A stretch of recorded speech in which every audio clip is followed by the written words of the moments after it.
Good evening, all the students. Welcome to our National Public School. Today, we will discuss the next paragraphs of the passage The Solar Dynasty.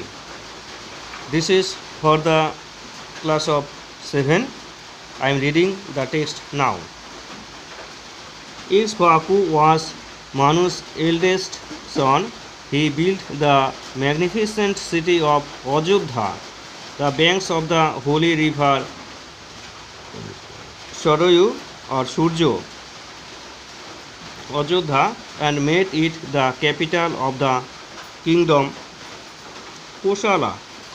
It was a beautiful city, so none of the descendants of Surjo Bhangshi ever thought of changing their capital. Manu's dynasty has many in the form of great descendants who ruled Ajodha for many years. After Manu, Surjo Bhangsha saw the famous and glorious kings like Satyabha Harishchandra,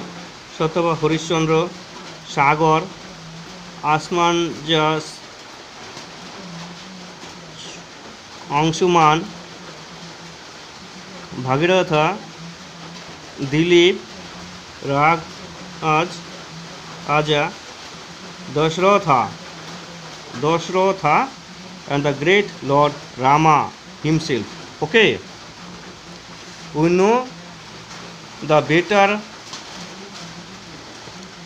thinking or history of Dasharatha and Lord Rama in the passage. Clear? In Surjo Bhangsha. I am reading the next paragraph. After the years, Surjo Bhangsha came to be known as Rohu Bhangsha. Surjo Bhangsha is after years is known as Raghu Bhangsha. Clear? After great grandfather of Rama.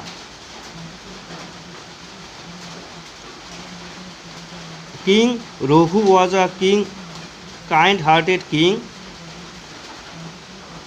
Sarva Dakshina Yaga, a special Vedic ritual in which everything that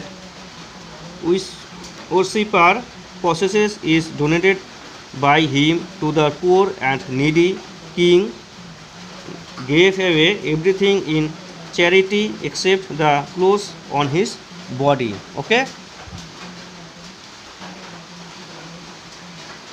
King Dasharatha was Raghu's grandson. He had inherited all the virtues of his grandfather. Dasharatha took solar dynasty to great height. His wealth surpassed that of Indira and Kubar put together. He was power, yet passionate and merciful. His kingdom prospered and his subjects praised him enormously. Okay.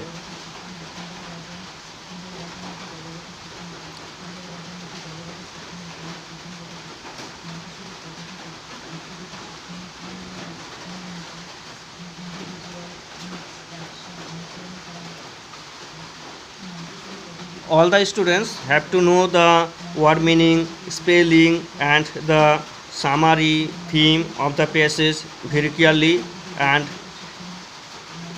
the names of the king and very clearly about Rama and Dasharatha. Okay, this is the passage for the Surjo Bhangsha, and we will know about various kings, especially Dasharatha and Rama of the kingdom Ajodha. Okay, good.